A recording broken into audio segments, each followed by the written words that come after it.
Hey YouTube, what's going on? It's Adam here with Retro Repairs, and it's time for another repair video. So I recently picked this thing up, I'm going to say a couple of weeks ago. I think it cost about 25 or 30 bucks, I can't remember off the top of my head. But what this is, if you're not familiar with it, is a Nintendo Famicom, or family computer. So this is basically, this is what they had in Japan instead of the NES like we know it here in North America or in Europe. So the Famicom still has your similar type of controllers, so D-pad, A and B buttons, start, select. Two controllers are actually hardwired right into the console in the back, so they can't be removed and lost unless you actually disassemble the unit. Something a little bit unique though is controller 2 actually has a microphone in it. So there are a few games that actually did have some sort of voice recognition included with it. So kind of just a little cool tidbit of information to know. On the back here, we've got your standard connections that you would have had for a console from the early to mid 80s. So we've got your AC adapter, switch between your RF switch, your RF input, and then your channel selectors. So channel 1 or channel 2, which is what you would have used in Japan. Here in North America, we're used to using channel 3 or 4. So there are a little bit of a difference here, and the channel 1 and 2, as they know it in Japan, don't really translate to channel 1 and 2 as we know it here in North America. So in order to connect this, I believe it's channels 95 or 96 that you have to use. So some TVs don't even go up that high here, so you may have to either get the remote control and see if you can force it to go there, or find a TV that will allow you to choose up to channel 94, 95, or 96. I'm just giving this a little bit of a once-over. So it has a cartridge flap. The slot itself, it's a little dusty, but nothing crazy. This guy had a eject switch, so you can see on the side here, when you slide it up, a little ramp comes and it forces the game up. So I'm just going to grab a couple of games here to give you an example of what that looks like.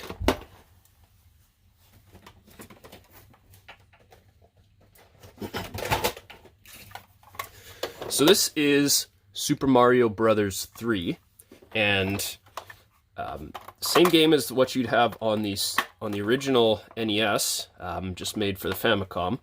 And this is how the eject slide works, so it just kind of forces it out of those pins.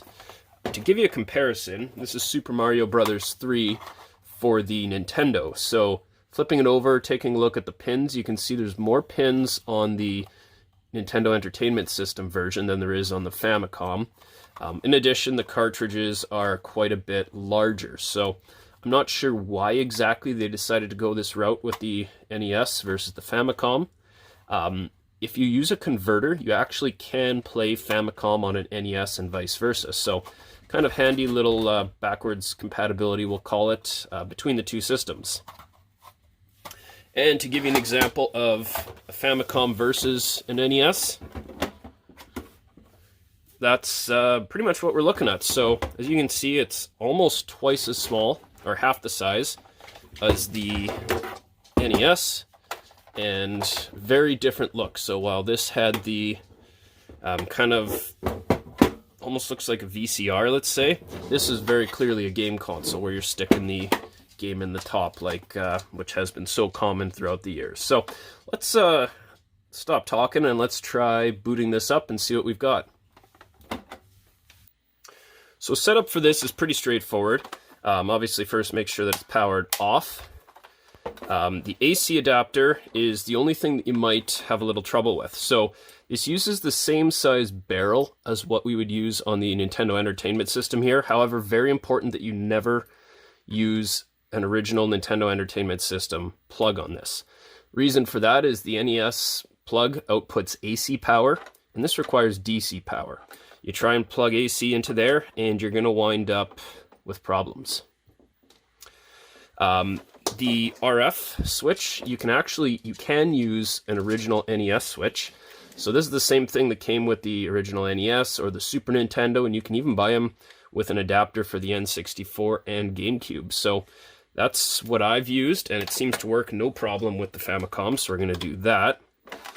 And then gotta turn my TV to channel 95 to start. So let's try that. and let's unhook you. So channel 95, right there. Let's plug in a game and see what we've got. Got nothing. And unfortunately there's no LEDs or anything, so I don't know that we're getting power to this or not. Oh, we gotta switch this here. So the switch was set to TV. Let's put her to game. Okay, so loud purple screen. Let's try just jiggle this in and out a few times. Still noisy purple screen. So one thing that I do want to try is just do a quick little clean to the cartridge connector here. And a quick way to do that is get yourself a Q-tip, and I had some and I just put them down somewhere. Okay, so a quick thing you can try and do is get some isopropyl alcohol, dump the Q-tip in there, get it nice and wet, and you're just gonna get some alcohol on these pins. Ideally, do it with a game that's not really very expensive or valuable, but just get it wet, and then gonna insert and remove numerous times.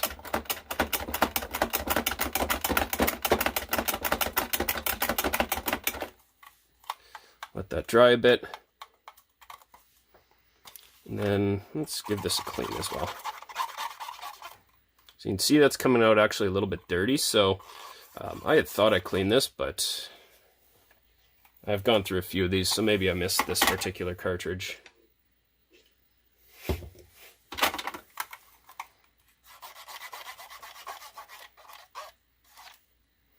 So that also comes out a little bit dirty. Just going to keep going until it stays nicely, fairly clean. That's not terrible. We'll give it a try like that. Okay, so we have a picture, but as you can see, there's still a rather significant hum. And usually that has to do with this controller. You notice as I jiggle this, that goes away. So let's try play with the volume. And it's gone. So as long as I put pressure on that, it seems to disappear. So I'm just going to kind of step on it for now, and then use this controller just to move. So we want to make sure that the input works.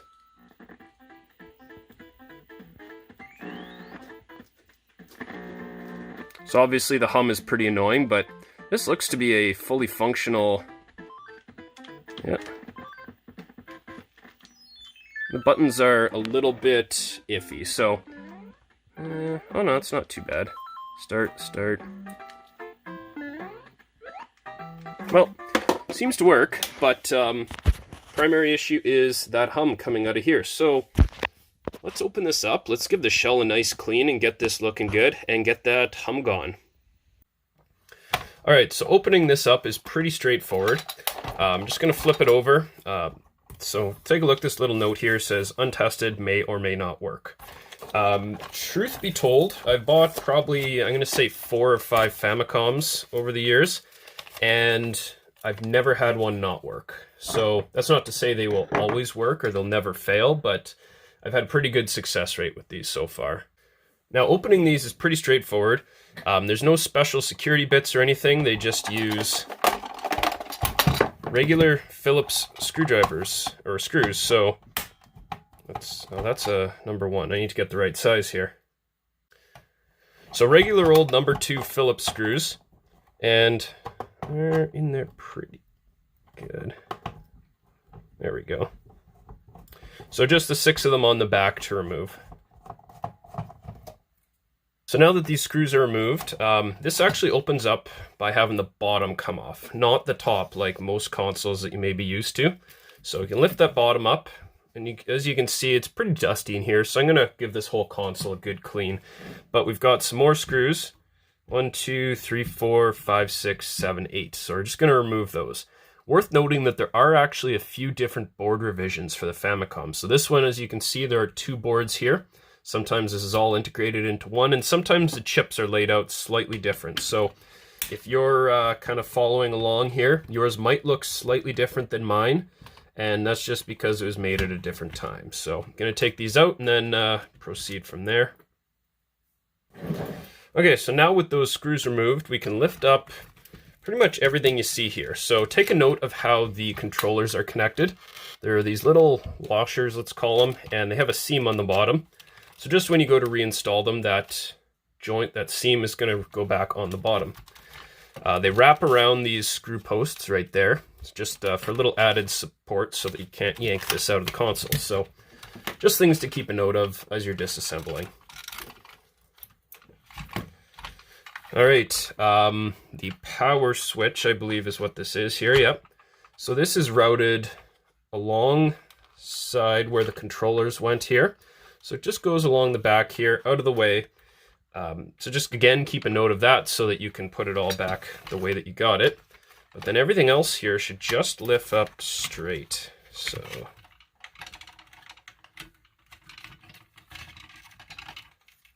and then that power switch connector comes with this on the back. So the power switch is going to remain attached to the shell, so just make sure that you're not yanking anything out that you really shouldn't be. And just so that I don't have as much stuff here, I'm going to disconnect the controller ports. So these should just pull out. There we go. And now the controllers can be put off to the side. And this is the connector that the controllers use. So they plug onto the board, so they are kind of technically plug and play, but you can't access them without actually disassembling the whole console. Okay, so now focusing our attention to the top here. So we want to remove these springs, and just careful that the spring doesn't go flying or anything like that, because you'd hate to lose that. So this is the eject mechanism, and that's pretty clean, so I'm actually just going to set that to the side.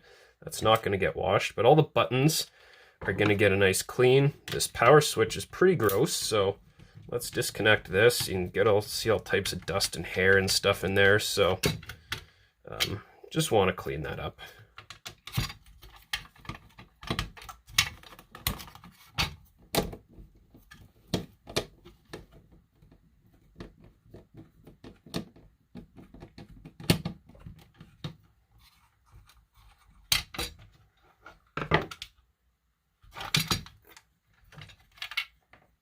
Sweet.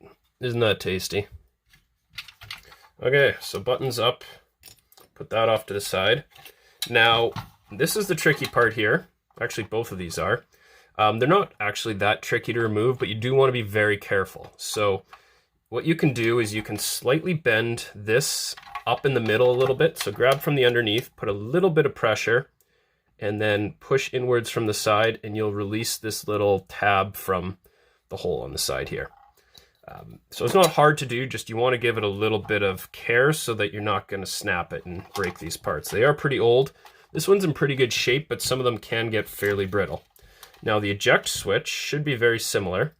So gonna just pinch onto the inside, and that should lift up just like so. And then so we can put that over to the side. So let's get all the switches and buttons here.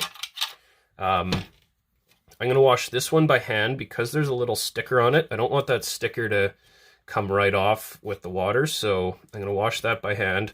The rest of them are going to soak in a sink with some hot soapy water. These decals are going to be perfectly fine. Same with the one on the bottom here. They're waterproof decals, so not an issue there. This one I just need to be careful with. And the bottom, same deal. So let's get the dust off there a bit. This decal here, I don't really trust to stay on, so I'm going to wash this off by hand. Again, I'm not going to soak the whole thing. But let's get this set up in some hot water, and we can come back to it in a bit while we work on this. Okay, so all we're going to do, get some hot water going. You can use some soap, any type of soap really. Nothing crazy abrasive, but it's just hand soap. It's going to be soft, but help loosen up the dirt. So again, the bottom I'm not going to soak. but the rest of this I will. So cartridge flap, buttons, and the whole top shell, just going to sit in there. So just to release up the dirt and grime. So I'm going to wash this part by hand and this button by hand, and then we'll set them aside to dry and come back to them after we've done the rest of the repairs. Okay, so before we go too far, I do want to clean up this board a little bit. So I'm just going to use isopropyl alcohol, and what I've done here, I've to make it a little bit easier, I put it in a spray bottle, so I can just spray down the board. Let's try and make it a bit more spray. There we go. So it doesn't matter that it gets too wet per se, that's fine, but we just want to lightly scrub off any dust, dirt, grime, corrosion, whatever might work its way in there. Get it off the board. There's a whole bunch here around the reset switch and the power switch, so try and just scrape it all out using this toothbrush here.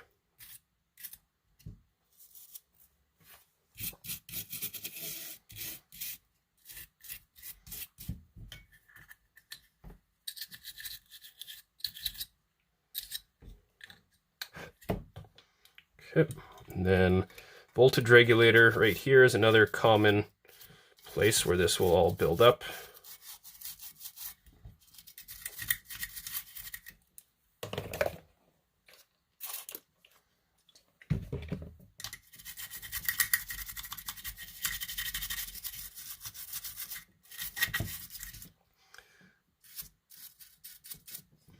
Now, sometimes what I will also like to do, take some very, very, very fine sandpaper.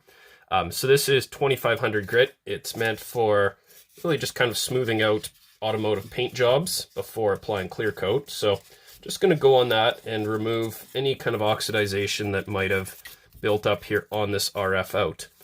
Since this is the only output this system produces without modding it, you want to make sure that you're getting a clean signal out of it. So that's going to involve, you see how there's this dark stuff kind of on there?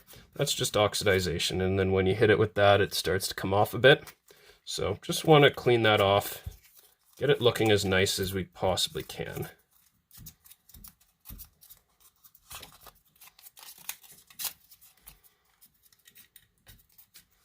That's probably okay. Also, don't forget the power switch.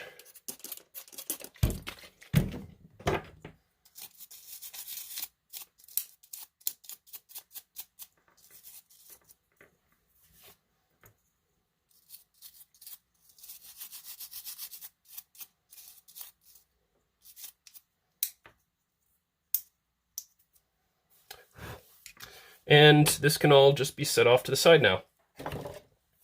So I'm going to clean up this spot here. All right, so now I'm going to focus my attention onto the controller here, and specifically controller number 2, as that's the source of that audio hum. So flip it over. We've got 6 small Phillips screws, so you can use a precision screwdriver set to remove these 6 screws and just set them off to the side. There we go. So this is the board that we've got here, and again, it's going to be fairly similar to the NES board, so not a whole lot to it with the exception of this slider up here, which is for the volume of the microphone. So let's continue to get everything out of here. Get the pads out of here. We're going to give these a quick little tune-up as well. Get this slider, get the buttons, just everything.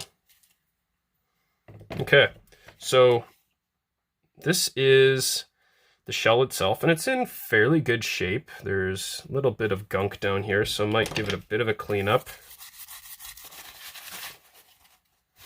So I'm going to move that over to the side.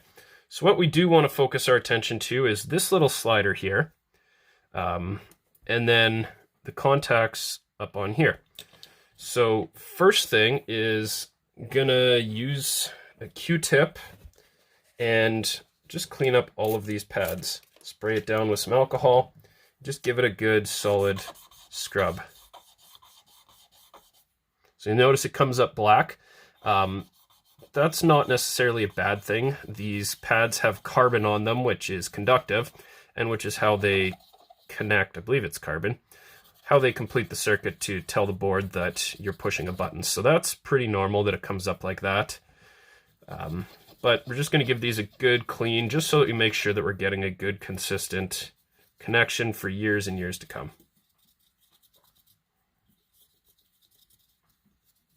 Okay, so that can be moved off to the side.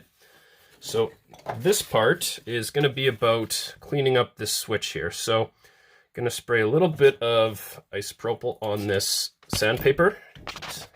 Need a smaller spray bottle.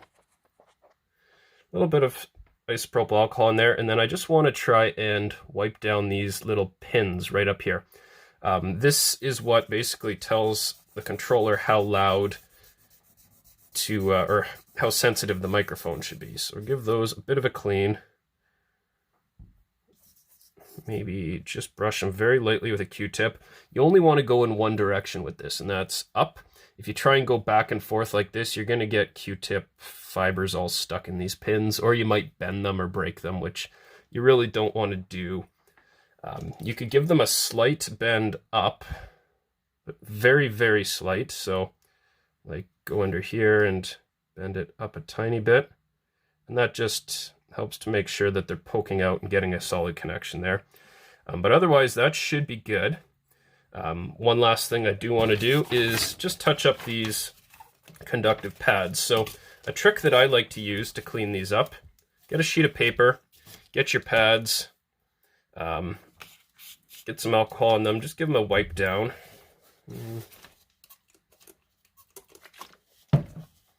Give them a bit of a wipe.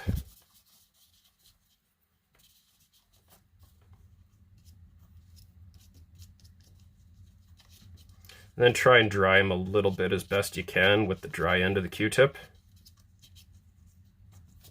Then go to a dry part of this, just very gently pushing down, a little bit of pressure, and it's going to leave these black streaks. Just do it once or twice there, maybe 3 times. You just want to remove any stuff that might be stuck to it or imperfections on those pads, as these need to be really smooth in order to get a connection. You don't want to push too hard, because you might actually tear these little conductive pads. They're not that durable. All right, so this is all been cleaned up, so let's try reassemble this. So buttons, I don't think they make a difference which way you install them because they're identical. They don't have labels or anything on them. The pads go on top. D-pad goes in there. Pads go on top. This little slider sits in there.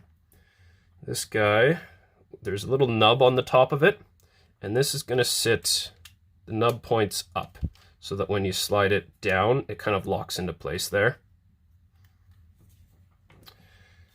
Then the controller board just sits like so. You want to make sure that this microphone's getting in there nicely, that it's sitting flush there, and then you work this cable around these posts here. And this just provides strain relief so that when you pull at the cord, it's not going to rip it right off the board or anything like that. And then that goes out like so. Yeah.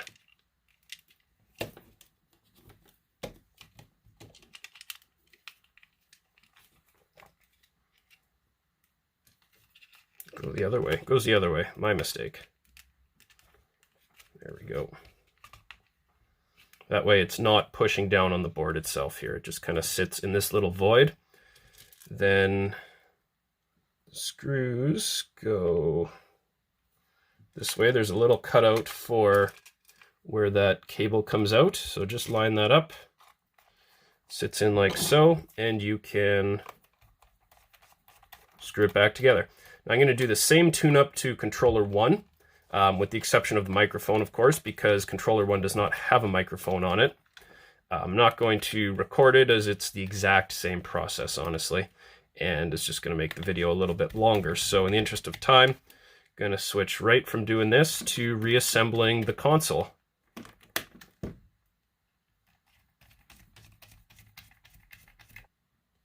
All right, so I'm going to start with the top part. First one will be the cartridge slot cover. And this can go in either way. It's identical on both sides, so it really doesn't make a difference. Just be careful when you're doing so. Give it a slight bend in the middle, and it can sit nicely in place. The eject switch goes with there's a little slanted side and a flat side. The slanted side goes down, I'm pretty sure. Yeah, goes down. There we go. So now we can flip that over, reset on the right here, so it'll be on the left when we switch it over. And again, this is just a square, so you can go in however you like. Power goes with the red stripe down, so when you turn it up to turn it on, that little red stripe is showing. Now, we've got to put the board in. So the board, you got to remember the power switch, so I'm actually going to start with that one.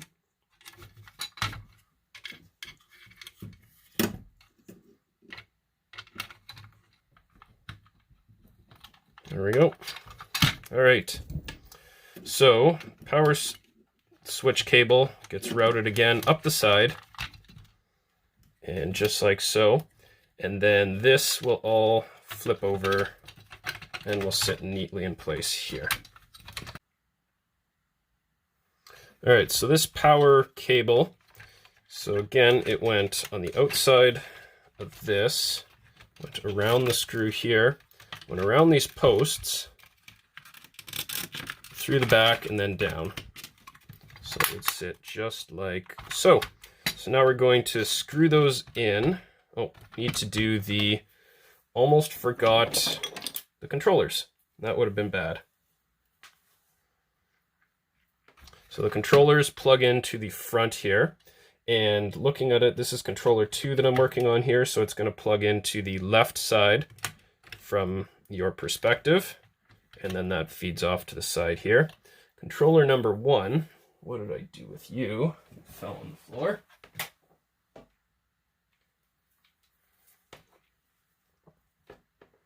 It's going to be the same thing, but on the right side instead. So sits just like that. And you'll note that these have slightly different sized connectors, and that's to make sure that you're plugging controller 1 in the right spot and controller 2 in the right spot. Otherwise, the microphone capability is not going to work properly.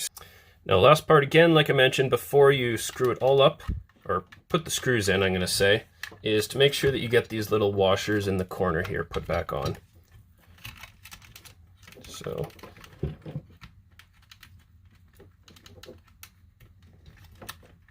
might have to take that out. There we go. And then it should sit nicely just like so. Perfect. And same thing for the other side. Again, you're having the seam pointing up from your view or down when you actually have the console set up the way that you're going to play it. And sits nicely like so. So now all you're doing here is putting the bottom on, 6 screws, and we're ready to test. So screws are in. Don't forget, if you manage to get this piece with your Famicom, throw that little front plug back in. And we are all set to test. Actually, I lied. Got one more thing I want to do. So I want to give this cartridge slot a little bit more of a clean. So what I'm going to do again is use my 2500 grit sandpaper, put some isopropyl alcohol on it. I'm also going to use toothbrush, just kind of try and get up what I can. I really should have done this before I reassembled, but it's the way she goes. But I'm just going to use a credit card of some type and just go straight in and straight out. You want to try and get any buildup out of these contacts that you can.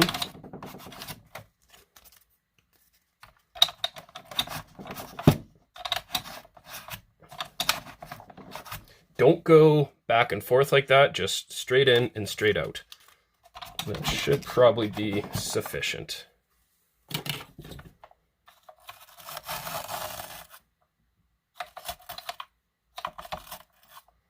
Cool.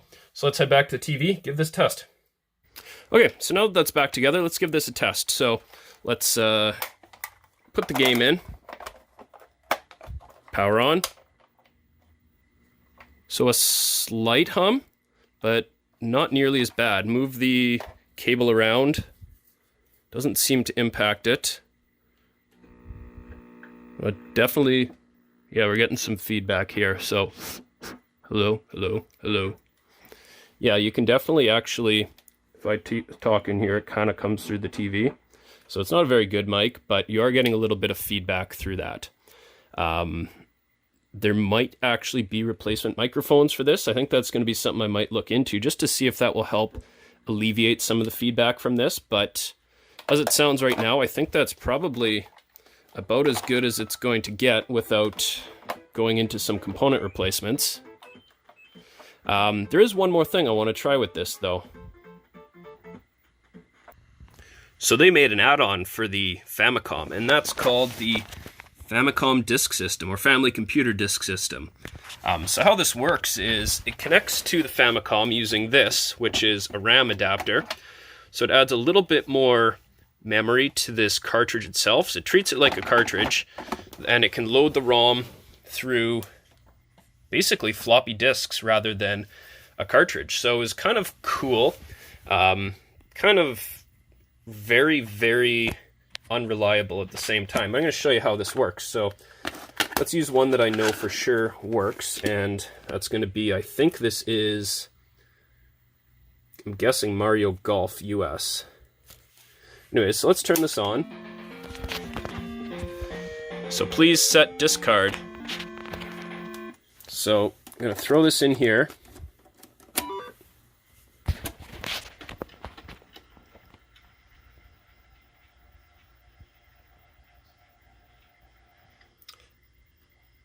And we're loading into the game. So loading right off a disk, or a floppy disk basically, and Family Golf US course. So kind of cool.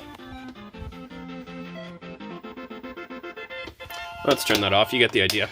So had its advantages and disadvantages. They were a lot cheaper to manufacture, so I understand it was rumored that something like this was going to come out for the NES, and that could explain why on the bottom of this there's this little expansion port. So perhaps the idea was it would actually mount directly onto it and not have to use this RAM adapter, but that never ended up happening. So let's take this out.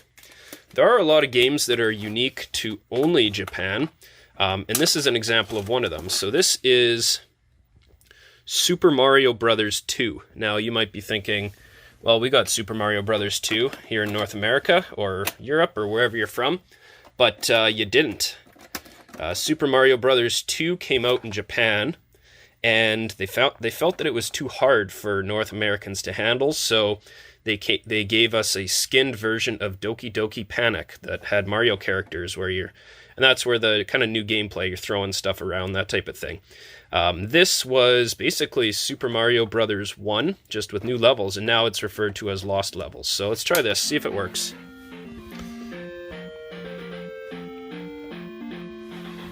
Set discard. I just picked this up recently, so I'm really hoping this game works.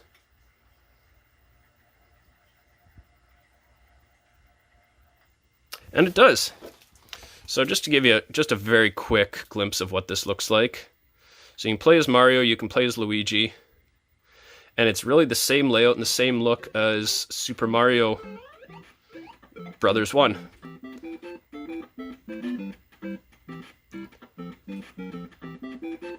So, not much special here, aside from, of course, new levels, but you get the idea. So that was just a quick glimpse at the Famicom and a couple quick common repairs for these.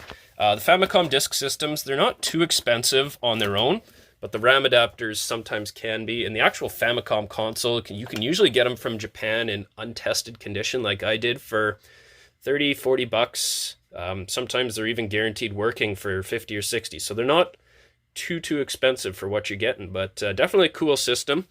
And luckily we were able to fix that. So hopefully you found this video interesting and perhaps a couple of you learned a couple new facts about Nintendo and the Famicom. So thanks a lot for watching. Really appreciate it. Be sure to subscribe to the channel, leave a comment below, and like the video. Let me know what you think, and it really helps my channel. But until next time, thanks a lot for watching, and we'll see you next video.